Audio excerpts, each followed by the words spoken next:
Welcome to another edition of For the Health of It. I'm your host, Corey and K-Pad Paget, and we are pleased to have with us today, Necia Jay. Necia, how are you doing? I'm well, Corey, and how are you? I'm doing quite well, doing quite well. So, Necia, tell me a little bit about who you are and what you do. Okay, well, like you said, my name is Necia. I live in Dallas now. I am a fitness, health, and wellness coach, mainly specializing in women's transformations.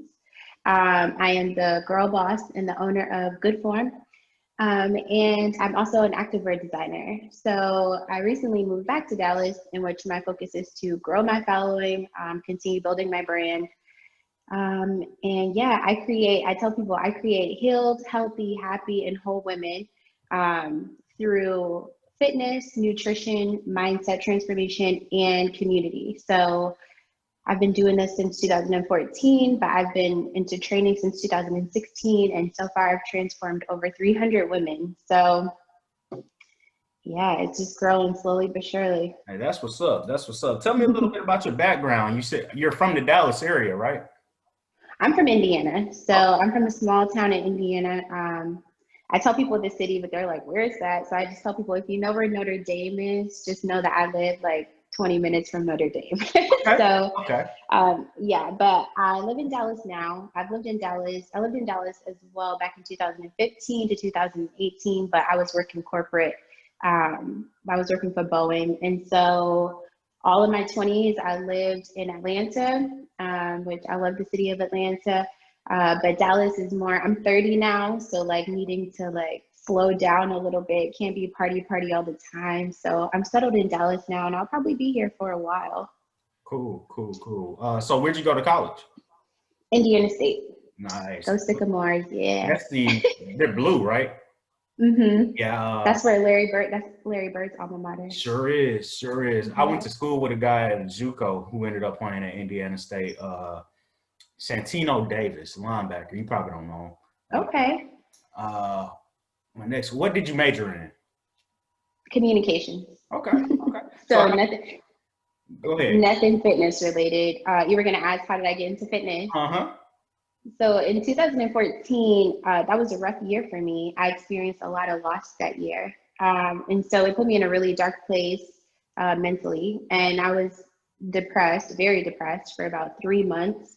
And when I say depressed, I'm talking about going to work, but coming home, sleeping in the dark. Like I sat in the dark a lot during those 3 months. And then I was finally slowly but surely starting to get out of that. And I ended up going to the gym and I didn't know what I was doing when I got there, so I would just get on the treadmill and walk for about an hour. But what I realized is that I was leaving and I was feeling good. I was like, what is this? Like, I have to keep doing it. So then I learned, obviously, that your body releases endorphins when you're active, and endorphins makes you feel good. So I knew where that was coming from. So I didn't want to stop because I didn't want to feel what I had been feeling all that time. And I was leaving the gym feeling good. So I'm like, I have to keep doing this. And then slowly but surely, I started progressing from just cardio to lifting weights to resistance band training, using some of the machine and the cable equipment. And before you know it, I had been like training myself for about a year and my complete physical changed. And everybody around me started to notice. And they're like, what are you doing? I'm like, I have no idea. I have no idea what I'm doing. I'm just going to the gym and just winging it. But yeah, so about after about a year, people started asking me like, can I go to the gym with you? Can I train with you? Mainly my friends. And so I would do it. And then I was living in Dallas in 2016, and a lady named Chemistry reached out to me. She saw my Instagram page. She reached out. She had a woman's owned gym in Dallas, and it was Black owned. And she asked if I would come and be a trainer for her because she ran group fitness there. I'm like, I have no like real training experience, it's just based off of what I think I know. And she was like, I'm going to pay for your schooling to get you certified. So I ended up getting certified in personal training and nutrition, and as a nutrition specialist through NFPT, which is the National Federation of Personal Trainers. And that was in 2016. And from then on, I just have been hitting the ground running. I stepped outside of her gym after about a year, and started to build my own brand. And then Goodform was born. So, I mean, that's kind of it. I've been full out with Good Form since last year, but it really didn't take off until COVID hit. Right. I was a preschool teacher last year, and so I was focused on teaching. And then when COVID hit in March, they closed the schools down. So I'm like, what am I going to do? And God was like, this is your time. Like this, you got to run with it. So start being productive in a world full of unproductivity right now and get to creating. And so I did. I just started small by creating some 6-week virtual challenges, just using my social media. I got a lot of girls every challenge, and I would group them together and create a community for them, give them home workouts to do with minimal to no equipment because everybody was buying up everything during Right. COVID, so it really was no equipment available anyway.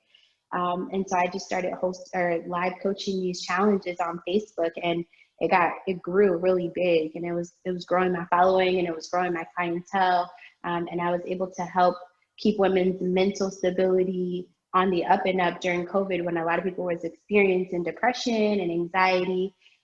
So that's kind of what I did, and I've been doing that all of 2020, and it's worked out well. So I'm just looking to continue to grow and see where God has this going.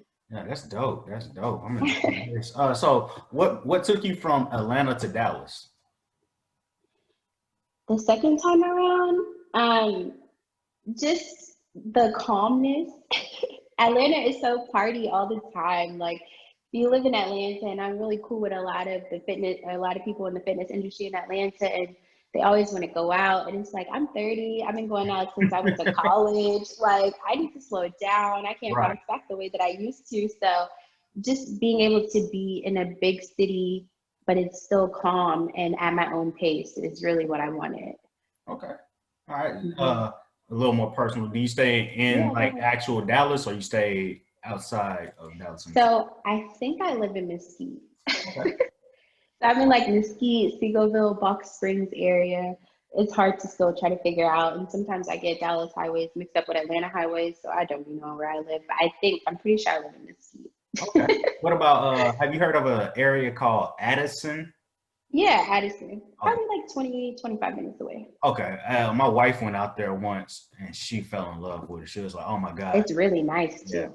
She was like, "Every Mhm. car is a Mercedes or a BMW or Tesla." I'm like, "So?" But No,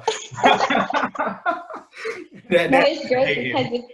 if you know about Texas, you know they don't have state taxes. So, Yeah. oh yeah, so that's lit. But yeah, I mean, it's the fitness community here is nowhere near the fitness community in Atlanta, and I think that was my original reason because I was new at training, and Right. it's like I need to be in the trenches with a lot of these people that I know, so I can really learn how to do this the right way.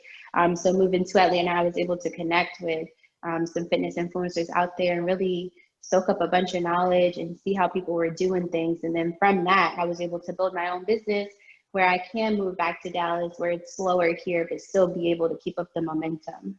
Okay. Cool. Cool. Cool. Hmm. All right.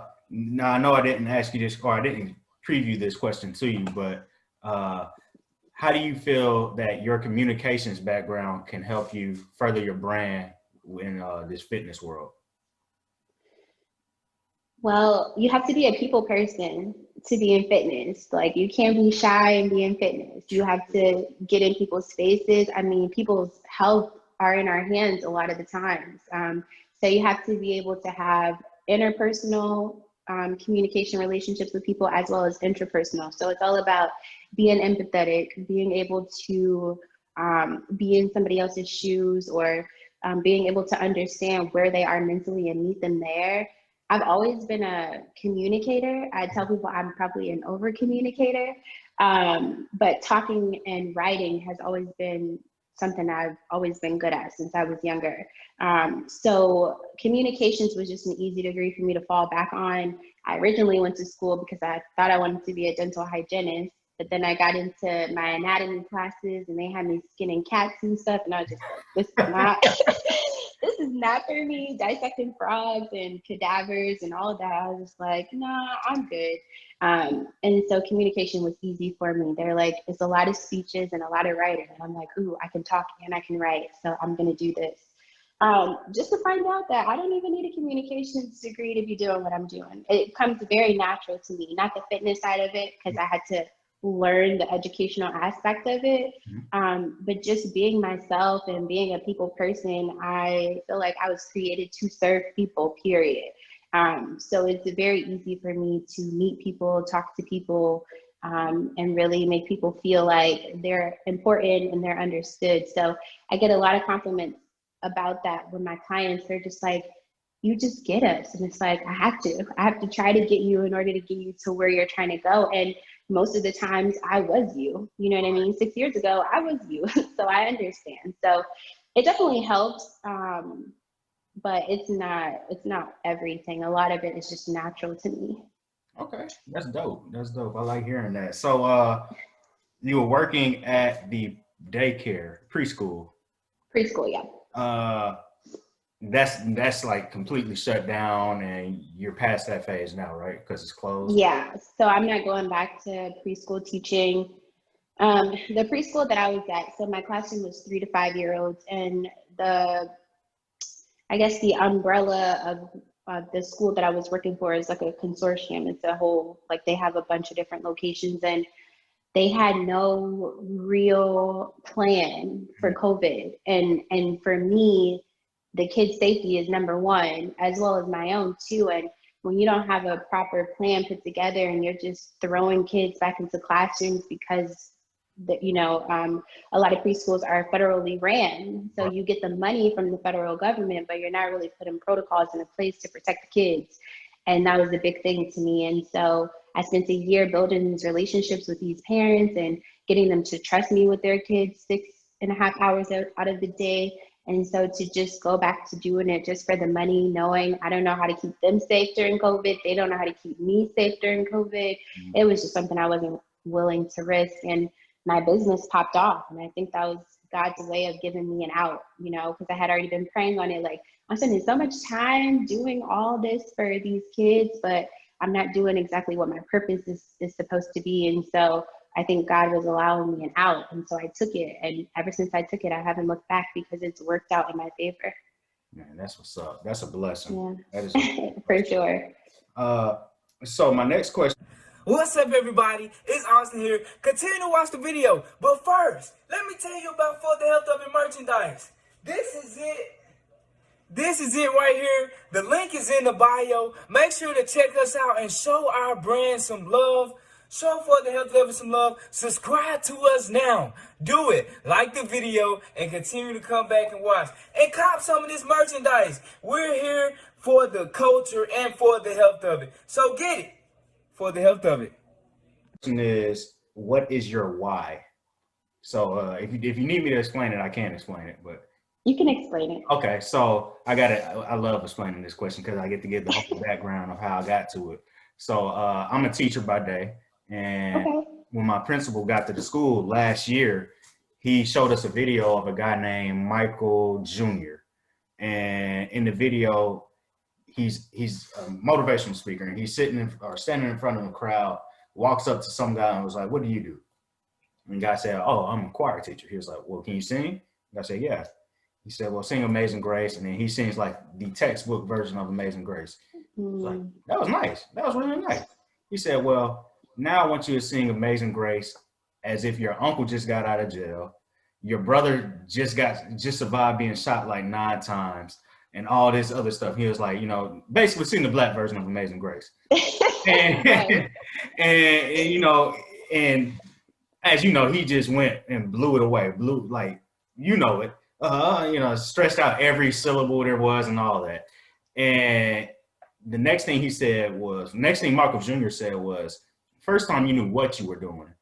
Second time you knew why you were doing it. And he says, when you know your why, your what becomes more impactful. So basically, I know that you're a personal trainer and you explained a lot more of what you do. Now I want to know why. I love that. I'm gonna have to watch that or something. You have to send me the link to that. I definitely will. But for me, my why is very simple. My purpose is to heal our people. And by our people, I don't mean to exclude anybody, but I'm also not gonna apologize for saying our people, Black people. Going way back, we have so much trauma that impacts our health. A lot of us have unhealthy relationships with food because you either grew up poor where you didn't really have a lot. And so trying to make $1 out of 50 cents, I guess you could say, or trying to make a meal out of little things that our parents could buy. Or you grew up on the other side of the spectrum where you had more than enough. And so maybe you're wasteful with food or things like that. So to me, unpacking a lot of that trauma and relearning ways in which we can be healthy without having to go to the extreme and do these fad diets is my why. Like, our people need to be healed. And I'm a strong believer. The reason people ask me, like, well, why do you only work with women? And it's not, I've worked with men before, but the reason I pinpoint women is because I feel like women are the pillars of families. And so if you can heal the woman and change her eating habits and increase her activity levels, automatically her kids' eating habits have to change, because 9 times out of 10, she's the one cooking and buying the groceries, right? And then she impacts her husband because her husband is going to eat what she's cooking, or her husband's going to see her being active. And so that may entice him to want to join in. So I truly believe that if we can heal the women that we have right now, then the next generation of kids are going to come from those healed women, and it's going to eliminate a lot of the traumas that we do have, and put us in a much better position on the health side. Because if you know anything about Black people in the healthcare industry, I like to think of them as a pain management industry. Their job is to keep you in pain, but help you manage it enough to where you're comfortable enough, but you still have to come back to them. Right. I'm all about let's get to the root. What is the pain, and let's try to eliminate that through natural options if possible. So I've talked to doctors and had to go back and forth with doctors about some of my clients and the things that they want to put them on and the medicines they want to give them. I'm like, do you even know the side effects of this medicine and how this is going to completely change her life for the worse? It's not going to make her feel better. So that's my why. My why is to heal people. I know that it is the purpose seed that God planted in my heart, because it's just been so easy for me to navigate it, that I know that it is purpose for me to do this. And so that's why I do it. So even on the days I want to quit, because being an entrepreneur is hard, and being in the fitness industry is also hard, because it can be a very vain industry and much so a popularity contest. But what I think about is a lot of women's lives and then their offspring's lives are attached to me writing out my purpose. So if I quit, a lot of people are not going to get to where they need to be because I quit. So I have to keep going. And so that, in a nutshell, is why I do what I do. That's beautiful. Absolutely. Thank you. Good. All right. So I want to segue. We're talking about fitness and being physically fit. There are 5 components of physical fitness: cardiovascular endurance, muscular strength, muscular endurance, flexibility, and body composition. Of those 5 components, which do you believe is the most important to being physically fit, and why? So listen, okay, let me start by saying flexibility, right? Because flexibility affects everybody in every age group, doesn't matter. So without flexibility training or exercises, it really limits it limits your range of motion. It can cause tightness and limited mobility in your muscles. So being able to do small things like reach down and reach up and stretch here, stretch there. So I do think flexibility is probably the most important. But I would say that muscular strength has to come in a close second, just because it also pairs with the body composition side. Right. The more muscle you build, the faster your metabolism goes. That muscle replaces fat, so your fat is naturally going to decrease as you build muscle. That is how I get a lot of my women who come in like, I don't want to look manly, I don't want to be muscular. And it's like, no, there's a way you can gain muscle on your body to benefit you and still create the body that you want. But then I would have to say cardiovascular is number 3, just because your heart and lungs are moving oxygen through your body and they have to be able to fully function. So I know you asked me to pick one. So if I had to pick one, I would say flexibility, just because, especially in our elderly clients, getting arthritis and being very limited in their mobility, and you see a lot of older, as they get older, their body literally starts to shrink, right? Because from a lack of flexibility, and they're not stretching anymore, and so they're not as active as they used to be, and so it causes them a lot of pain, and they're in a lot of discomfort. So I would say flexibility is first, but I definitely think that muscular strength and cardiovascular are definitely in the top 3. Okay, cool. Hey, I like it. I like it. As long as you can defend your answer and explain why with factual evidence, I feel like there's no wrong answer as long as you can explain it. So sounds good to me.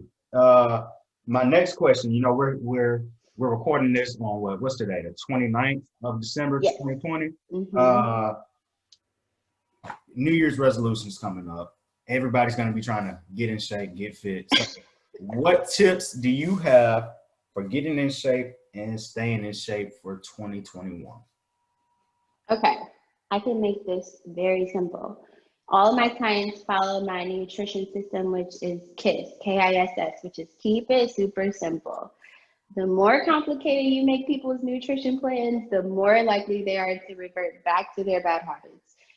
So I tell them to live by the 80-20 rule, which is 80% of what you consume should come from fresh, whole foods, clean, lean meats, fresh vegetables and fruits, good carbs, or, you know, whole grain carbs and things like that. But 20% of what you eat should be foods that you really enjoy. I consider myself to be a donut connoisseur. I love donuts. It's probably my favorite food ever. And so people always ask, like, how are you staying in shape but eating donuts? And it's like, because you have to have balance. You have to not restrict and limit people so much to where they're miserable in their lifestyle journey, or their healthy lifestyle journey, and give them a little bit of leeway to enjoy the things that they like, so that it is something that's sustainable that they can continue to do. Right. The minute you take away somebody's carbs and tell them to never have carbs, the first thing they're going to do is binge on carbs. You know what I mean? So I would say for people to keep it simple, keep it super simple, 80-20 rule. 80%, I would tell people to shop on the outskirts of the grocery store. So when you go in the grocery stores, stay on the outsides, because on the outsides you have your meats, you have your fruits, you have your veggies, and then try to limit how much you're going down aisles and getting canned foods and things like that, because you don't know how long that stuff has been in those cans. So it's better to just get it fresh or get it frozen. As far as exercise, I would just say move. Like, just start moving, whether it's taking a walk. You're in the house, so there's plenty of content on YouTube. I also have a 30-day home program that is no equipment needed. You do it at home at your own pace, on your own time. Just move your body, like, do more than what you're doing. If you find yourself sitting down for hours at a time watching TV, that's fine. But during commercial breaks, get on the floor and do some crunches or squats or something. You just have to move, because being idle and being stuck inside and being isolated is causing people to eat. They're depressed, so they're eating. They're bored, so they're eating. And so a lot of people are gaining weight with nowhere to go to lose the weight, because a lot of gyms are limited or closed. Right. So you have to take control and, like, be like, okay, this is what I'm going to do. Start every day intentionally. Like, I'm going to spend 10 minutes marching in place. I don't know. I don't really care what you do. I just want you to do something. Just move. So I would say find something to get your body moving. Set time aside to do that. And then as far as nutrition is concerned, 80-20 rule.